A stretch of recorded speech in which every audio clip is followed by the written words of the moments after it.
Welcome to Relatively Conscious. My name is Antonious Brown. And I'm Ervin Bryant. So today I went to the protest about the death of George Floyd. The Minneapolis man who was killed by the police. I can't breathe. I can't breathe. I can't breathe. I can't breathe. I can't breathe. His family was there. They got flown in. Mayor Turner spoke, and it feels like we're at a point that there's a fork in the road, really. And Black Lives Matter is back, and we need to have the next step. I think we should go back to 2015, 2016, when this kind of kicked off for us when Sandra Bland died in Waller County. It was an ordinary traffic stop that escalated into this. Get out of the car! And then I will light you up! Get out! Wow. Now! The trooper arrests 28-year-old Sandra Bland. 3 days later, she's found hanging in her jail cell, a garbage bag around her neck. The ultimate question, how did someone involved in a minor traffic stop end up dead in a jail cell? Right, because it feels like, and I've described it this way a bunch, it's a watershed moment. Yeah. But it's a watershed moment that feels like 2015. Yeah. When I started at Prairie View, just months after Sandra Bland had mysteriously died in prison, and it was so hot that local politicians were coming to class, and they came to my sociology class and came and brought us to a march. And then from then on, my world was now about justice. Yeah. And so it's all coming full circle in that's kind of the focus now.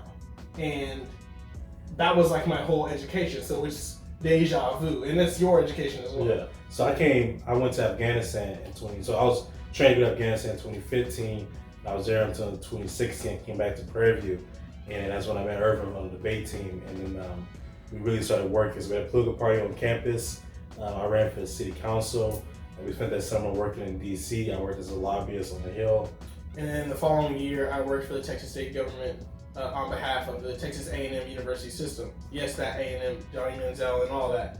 And so whether doing higher ed advocacy for Prairie View A&M University, whether doing any kind of advocacy and reaching out to candidates in DC, in Austin, in Waller County, in Prairie View as a city, we brought them all to campus, and in testing them and engaging with them, talking to them, one builds up the kind of rapport and the kind of vision to see that there's a lot of platitude, there's a lot of fluff that you have to wade through to get to the meat where the problems are actually solved. And that's why, again, we started the Panther Party with other students, mind you, to cut through all of the fluff that you can get on Twitter and to get into what can actually solve our problems, because it's enraging and you have questions like MLK said, where do we go from here?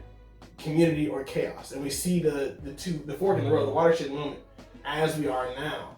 And instead of engaging all the fluff and trying to touch on so many different things, we hope to focus, with some level of precision on the Black people's plight.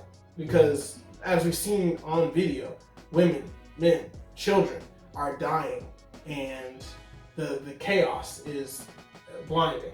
Yeah. And I think what's really important is that there's going to come a time when these protests have turned policy. There's going to come a time when it's time for our generation to go into these city hall meetings, or even right now, for our generation to go into the city hall meetings and these legislative meetings, and then be able to give an answer to these questions that they ask of, well, how do we stop this? And we want to be able to give you the tools to do that, to answer these questions. Right. And so the Relatively Conscious podcast is aimed at kind of solving or addressing the problem raised by James Baldwin, as he says that to be the Negro in this country and to be relatively conscious is to be in a rage all the time. And so we've seen the rage, we've felt the rage, and we will hope to assuage the rage, to kind of mend and massage that kind of fury that one the righteous anger and passion that one feels and direct it into what is either a regular, everyday, productive life, and hopefully is progress towards justice and change in a substantive way. Yeah, and just to leave you guys with this, I know at these times it can be easy to feel pessimistic, but one thing James Baldwin said also in an interview asked about what is the future of America. This is back in the late 60s, early 70s. He says, to be pessimistic is to say that life is truly an academic matter, and therefore I must be optimistic about the future. I can't be a pessimist because I'm alive.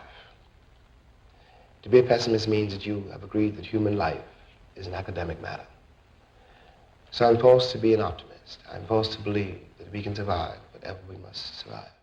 And I think we must be optimistic about it, but we can answer these questions as what we hope to do on this podcast. My name is Antonious Brown. Ervin Bryant, This is Relatively Conscious. where we're kind of Kind of.